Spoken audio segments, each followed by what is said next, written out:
Siempre se habla del caballo o del arcabuz como elementos de la tecnología que hicieron que la conquista se imponga, pero me parece que el perro cumplió un papel súper importante, digamos incluso más importante que el arcabuz. El perro había sido parte de este sistema de armas, sobre todo para quienes iban a la conquista de algún lugar. Entonces los perros fueron usados en Grecia, fueron usados en Egipto, fueron usados en Roma, pero había una peculiaridad, y que una vez que se completaba, se obtenía el éxito militar, el perro ya no servía, porque estos perros comían carne y carne humana. Vasco Núñez de Balboa se reserva el privilegio de ver el Mar del Sur ya con el perro. Los dos, o sea, mira que hay soldados importantes, hay capitanes con él, pero él dice, y él va con el perro, y son los primeros que entran al agua, él y el perro.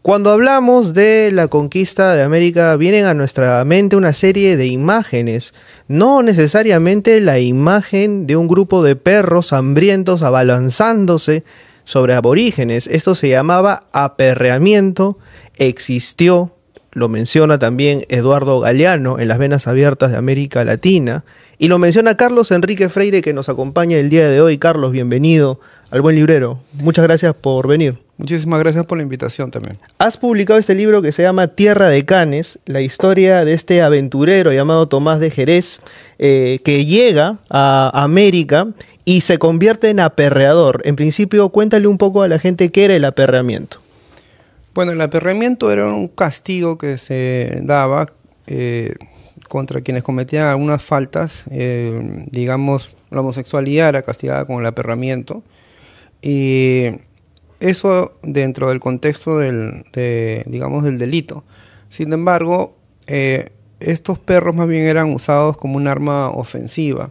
Siempre se habla del caballo o del arcabuz como elementos de la tecnología que hicieron que la conquista se imponga, pero me parece que el perro cumplió un papel súper importante, digamos incluso más importante que el arcabuz, porque el arcabuz solamente funciona cuando hay grupos establecidos de soldados y pueden disparar, todos casi a la vez, ¿no? No sé si ha visto las películas, que hay como unas especies de formaciones, pero estamos hablando del Caribe, estamos hablando de un clima donde no favorecía el uso del arcabuz, aparte que es difícil de recargar. Entonces la punta de lanza esta era el perro. Y estos perros ya, estos aperreadores, estos soldados aperreadores ya tenían experiencia en campañas en las Canarias y así por el estilo, ¿no? Entonces fue una especie de arma letal que tuvo mucho éxito en su momento. O sea, por ejemplo, hablas de los arcabuces y un poco de las armas que se usaban en la época. ¿Qué otras armas se utilizaban? Estamos hablando de que los españoles tenían una especie de 600 años en constante conflicto por eliminar a la invasión arábica de la península ibérica.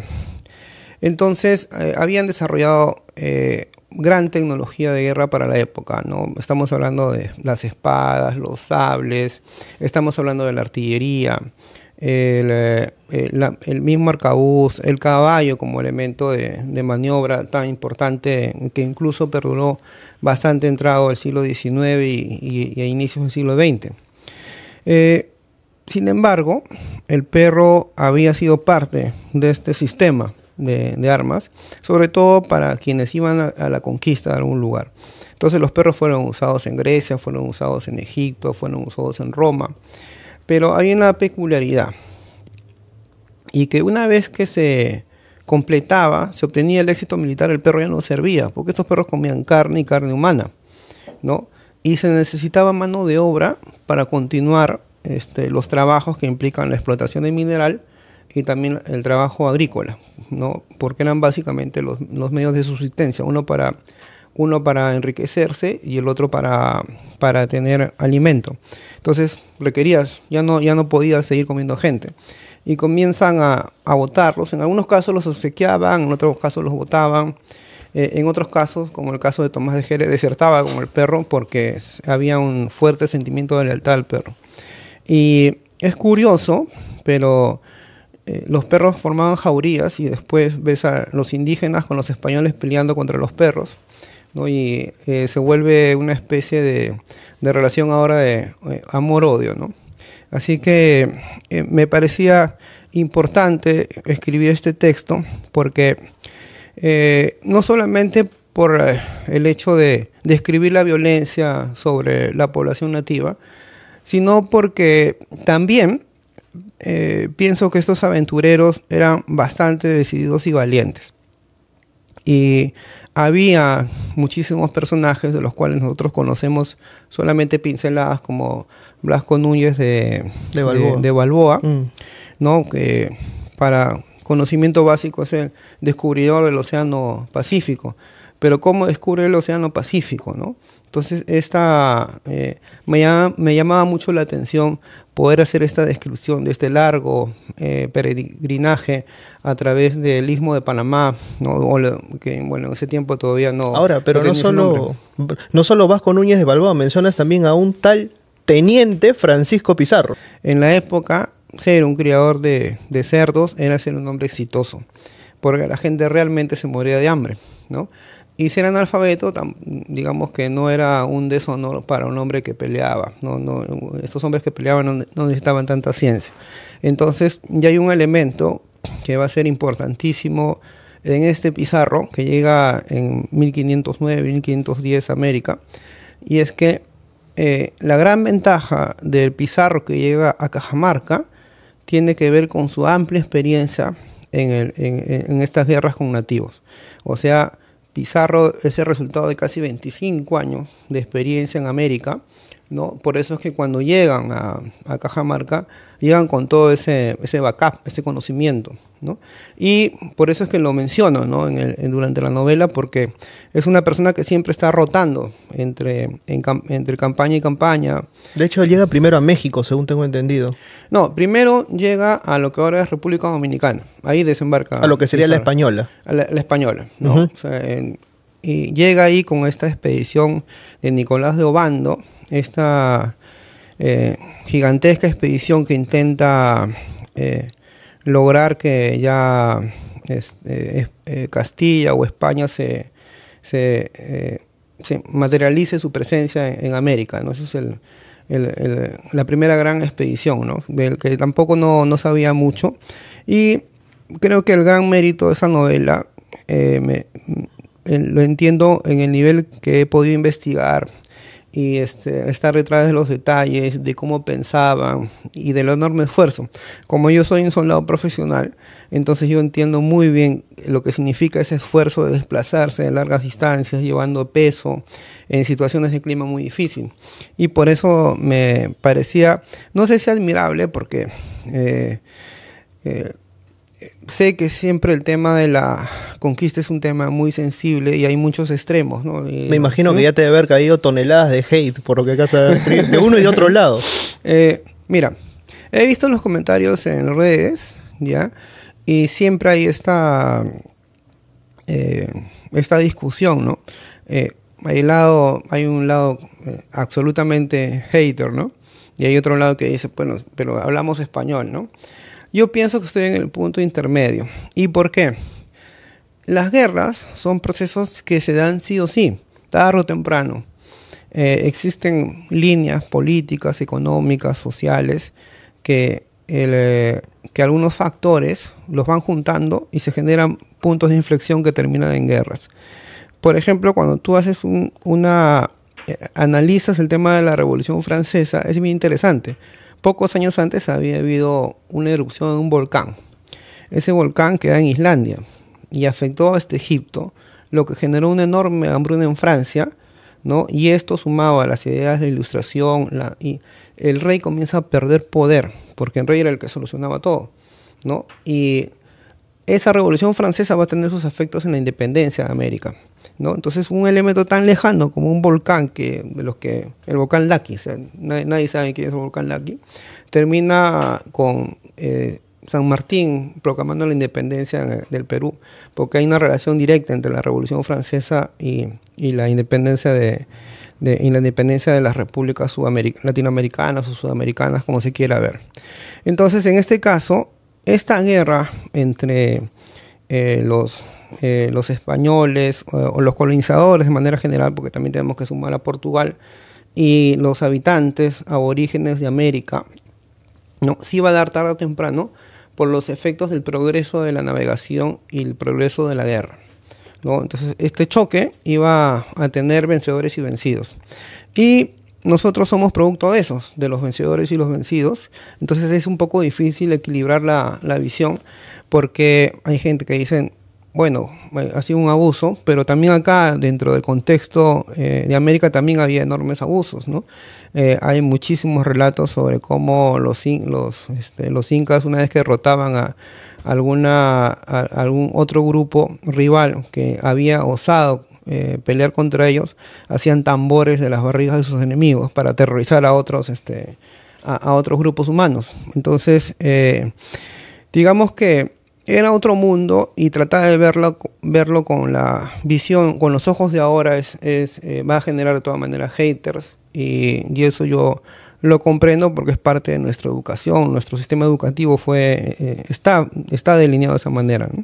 Yo quería puntualizar sobre algo que mencionaste, ¿no? Tú eres militar de profesión, sí, y tienes una larga carrera. Sí. Y dentro de esta carrera, o sea, me imagino que también te debe haber interesado bastante el cómo el proceso de guerra forma o termina generando identidades. ¿A qué me refiero? ¿No? O sea, mencionas, por ejemplo, el caso de Pizarro, ¿no? Que llega a República Dominicana, luego a México y termina llegando al Perú. Y como muchos de los conquistadores, eran eventualmente pues algunos aventureros en búsqueda de fama, en búsqueda de fortuna, porque algunos de ellos decían, bueno, en España, ¿qué otra fortuna puedo tener más allá de la que ya tengo? Entonces, su lugar o su intento de ascenso social pasaba por también arrojarse a la aventura. Y Pizarro viene con 25 años, como bien mencionas, de guerras encima. Viene con 25 años de normalización de procesos de conquista, ¿no? ¿En qué momento un ser humano se acostumbra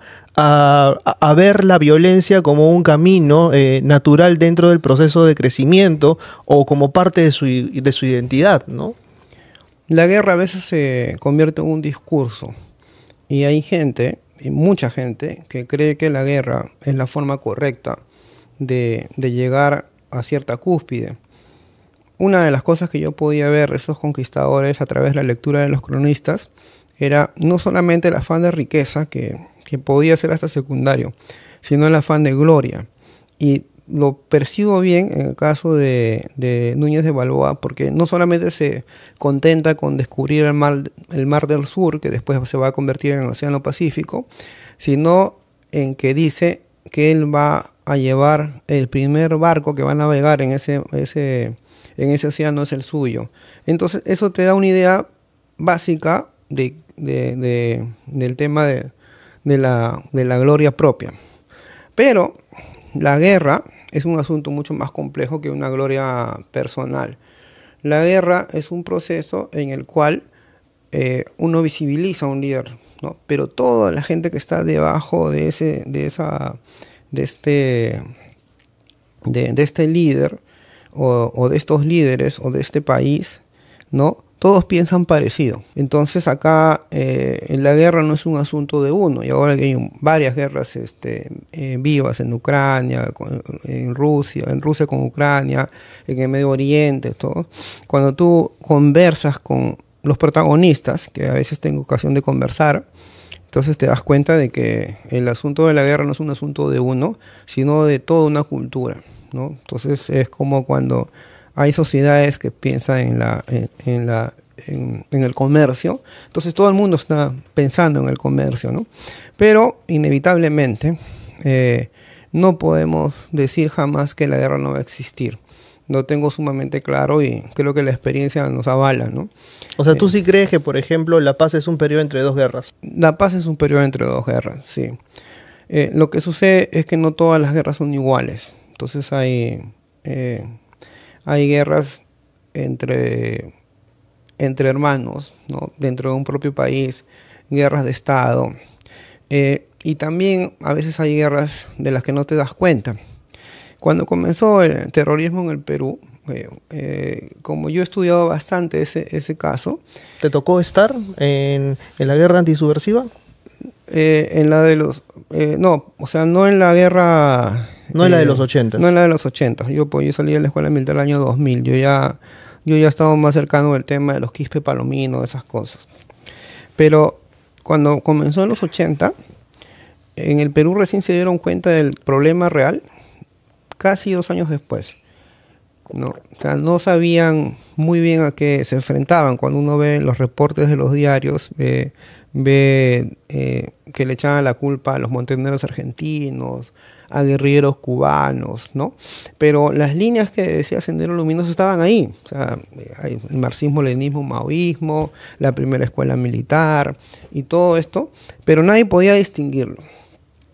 Hasta que poco a poco la policía, a través de enviar oficiales a la China maoísta y el ejército por su parte, fueron atando hilos y recién descubrieron que se trataba de una organización completamente diferente y que estaba en una guerra. O sea, habían declarado la guerra al Estado o al gobierno o al país, ¿no? Y su razón era básica: destruir toda la estructura del Estado y reemplazarla por una nueva, a cualquier costo.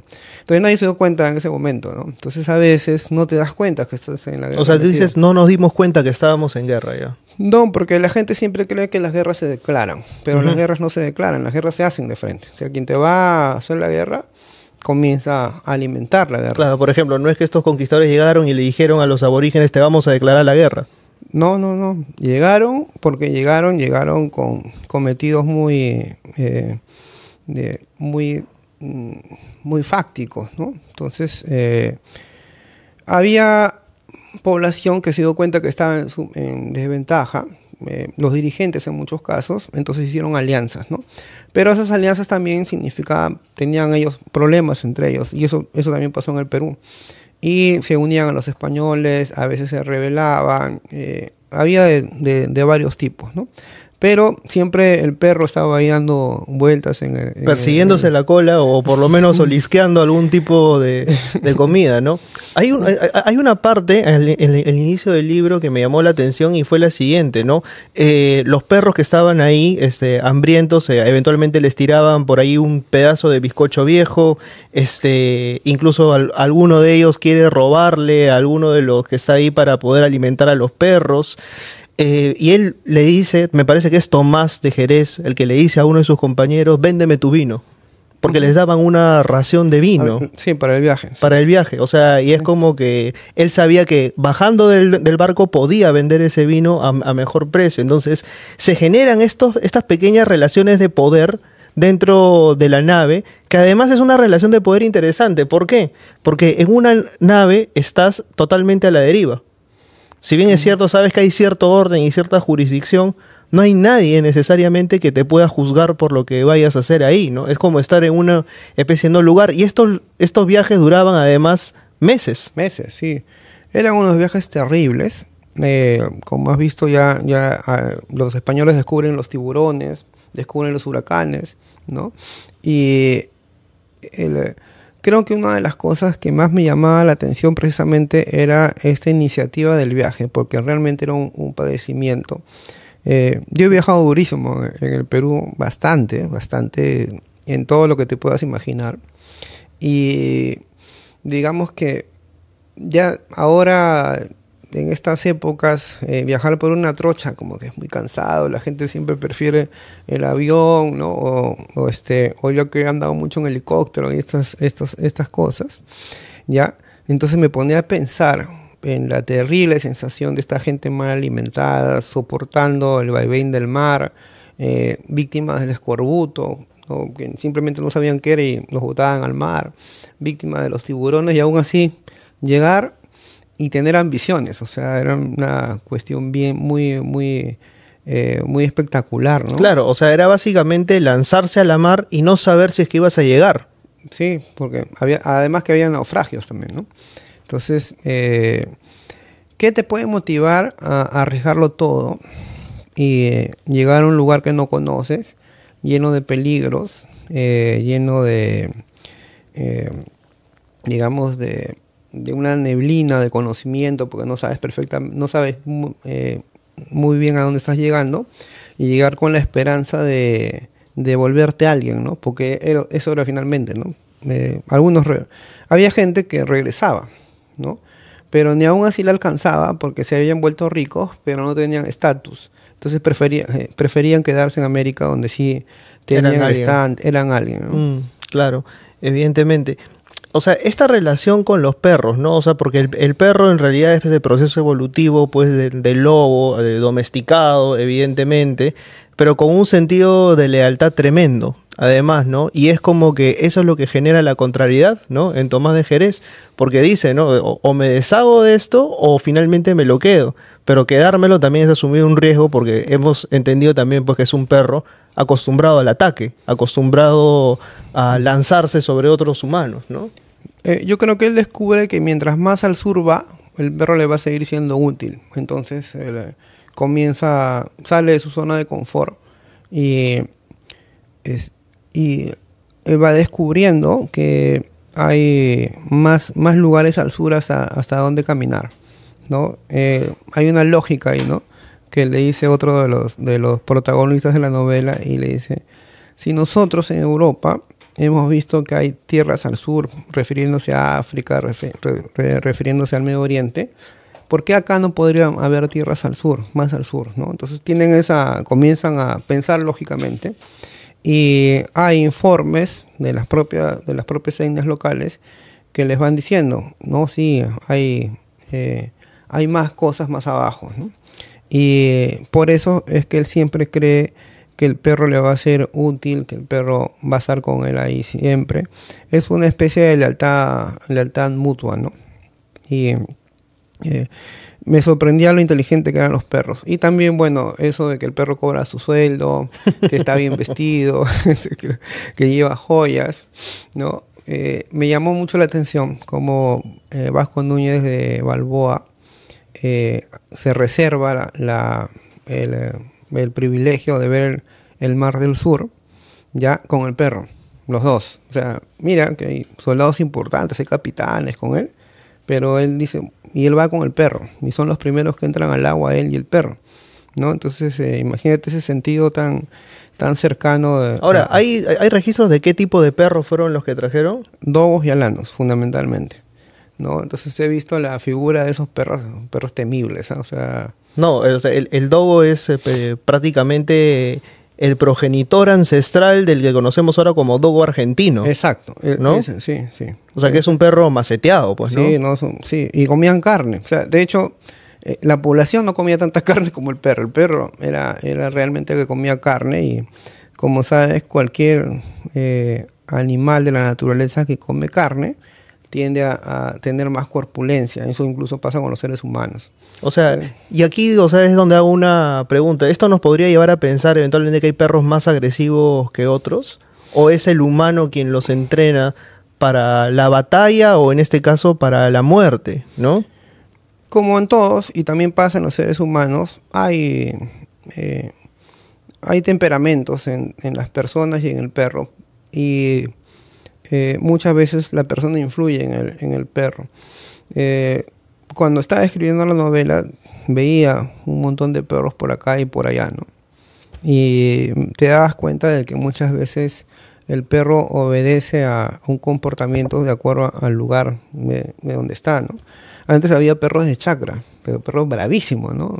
¿Por qué? Porque ese era su trabajo, cuidar la chacra, ¿no? Y seguramente si te encontrabas con el dueño de la chacra también te iba a agarrar igual, ¿no? Entonces, ahora el perro es más urbano, me los veo paseando pacíficamente en los parques, ¿no? Con gente que los adora. De hecho, yo también tengo un pastor alemán gigante que trato siempre de que lleve la fiesta en paz. Si lo alimentas correctamente, no lo vas a someter a un viaje de meses, ¿no? No, él sí come como gente. No come gente. Sí, no come gente. Felizmente, Sí. ¿no? Sí, no, sí, es Es muy gracioso. Es un pastor alemán, como lo he tenido siempre cerca mío y ahí en el lugar donde trabajo, entonces siempre está haciendo payasadas, o llevándose los gorros de un soldado o robándose algo de comida de alguien, ¿no? Pero yo creo que él se divierte haciendo eso, ¿no? Y bueno, y comiéndose las palomas, ¿no? Pero ahí en el sitio donde trabajaba en Puno no dejó ni una paloma, o sea, las palomas solitas se fueron yendo. Y alguien me dijo que las palomas eran un poco inteligentes. Cuando encontraba un depredador cerca, se desaparecían. Y dicho hecho, ¿no? Ya dejó de haber palomas donde estaba trabajando. Ha sido para mí un enorme trabajo escribir la novela. Y lo más gracioso es cómo se me ocurrió la novela. Porque, Eso quería preguntarte, o sea, ¿cómo llega la historia de Tomás de Jerez a ti? mira, yo estaba en Salumilla, ¿ya? Y siempre cuento esto porque Salumilla era un lugar que a mí me atormentaba porque había muchísimos zancudos.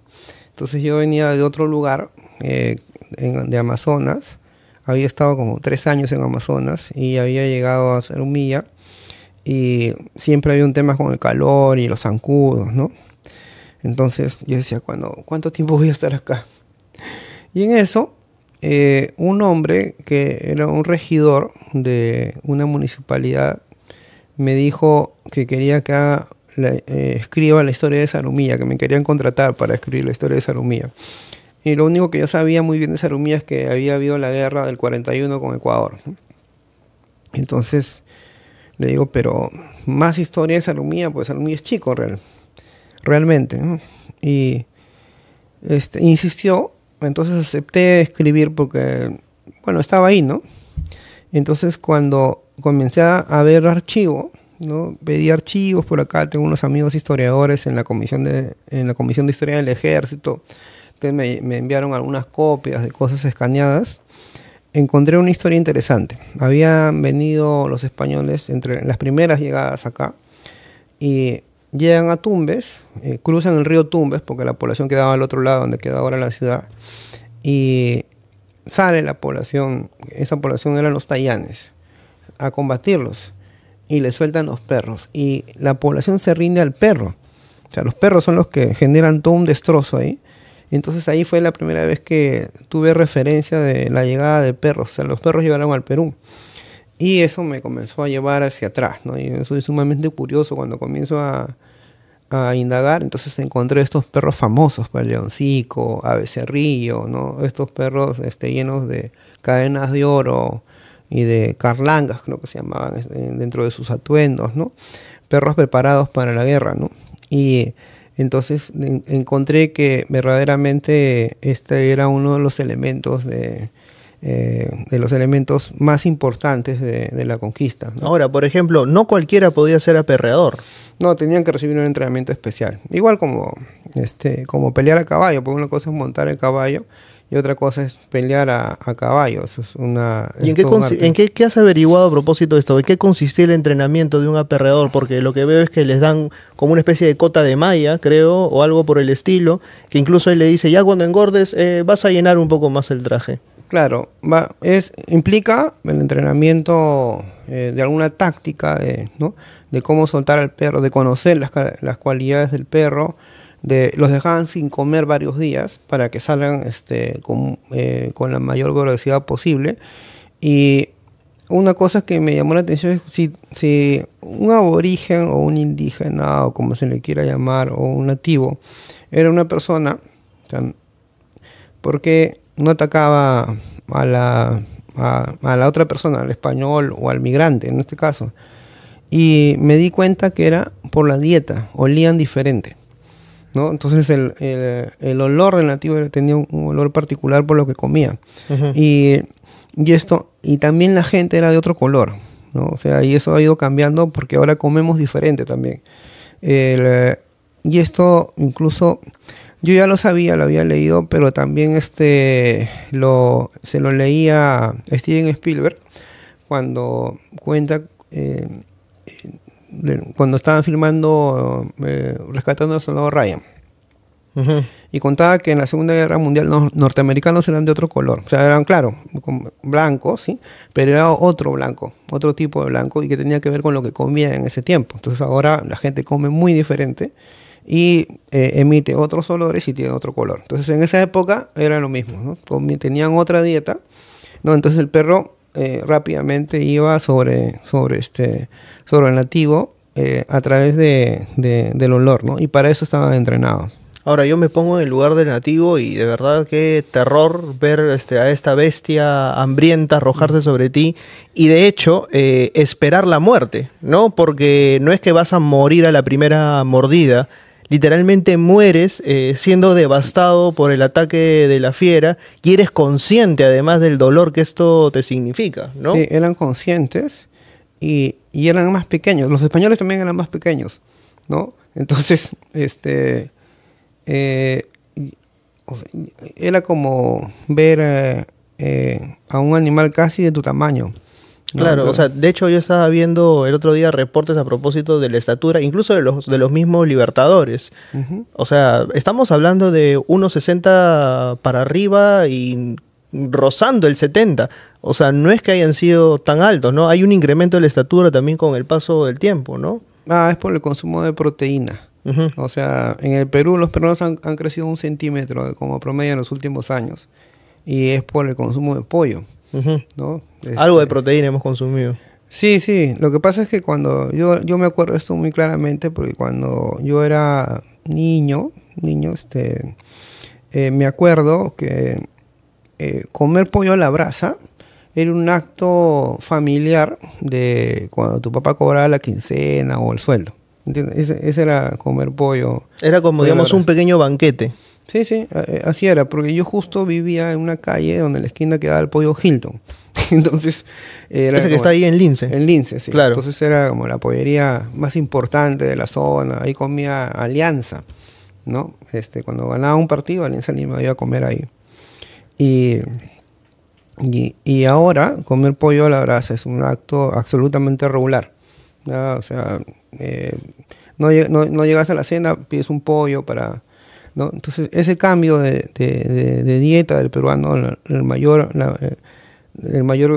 cantidad de consumo de pollo ha hecho que crezca 1 centímetro como promedio, ¿no? Ujú. Y por eso es que, si ves, o sea, realmente yo sí veo a los muchachos un poco más altos ahora, sobre todo en las clases medias, ¿no? Ujú. Entonces, ahí también, estos perros que comían carne también eran un poco más grandes que los perros que habían acá en América. Y los perros tampoco ladraban. O sea, estos perros fueron los que trajeron el ladrido, ¿no?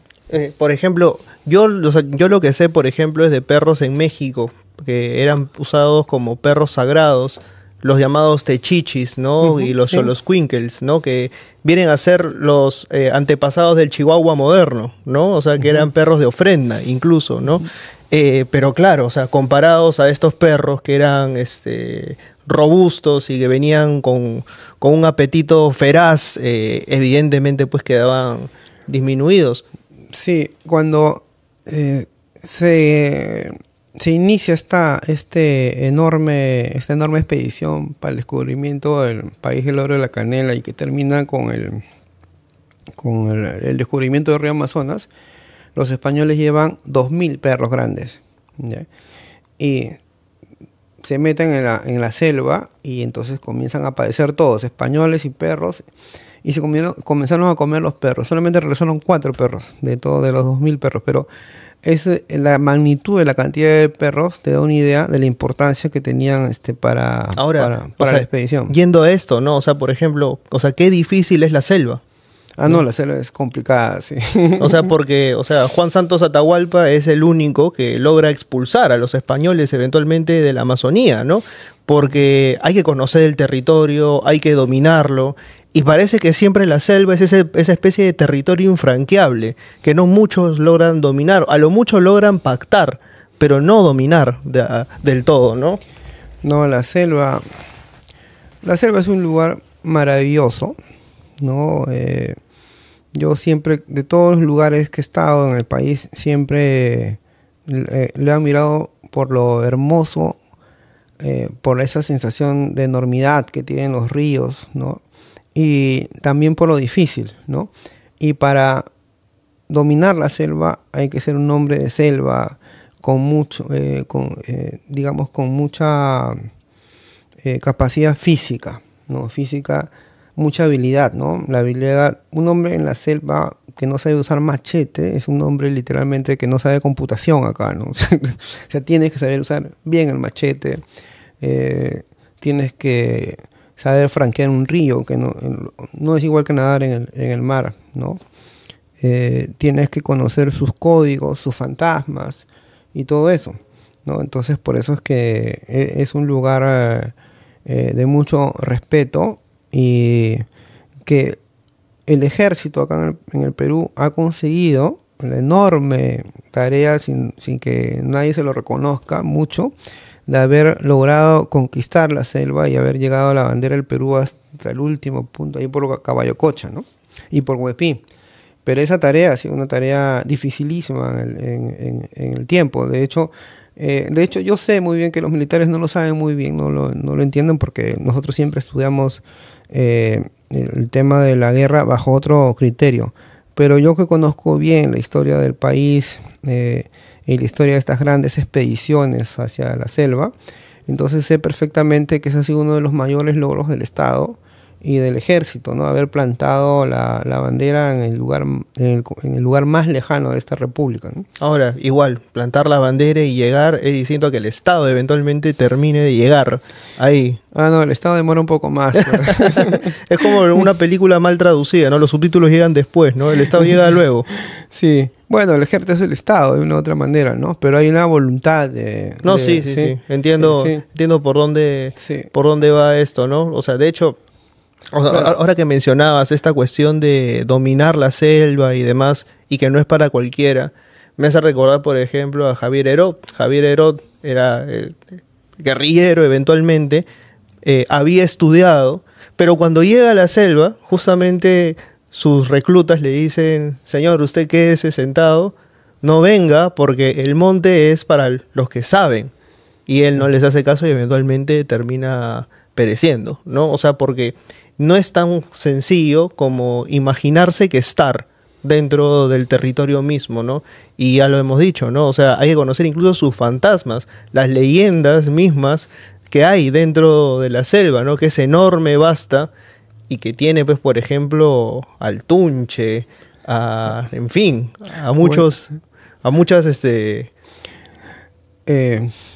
es todo un tema. ¿A ti te ha tocado, o sea, enfrentarte a alguna de estas? Esto no es insomnio por si acaso, pero aprovecho para tirar ahí la... Bueno, voy a contarlo por única vez. ¡Eso! Le he contado a unos amigos muy cercanos. Pero bueno, yo cuando estaba en la escuela militar y siempre escuchaba hablar de las historias del Tunche, pero escuchaba a los tenientes que venían de la selva. El silbido característico.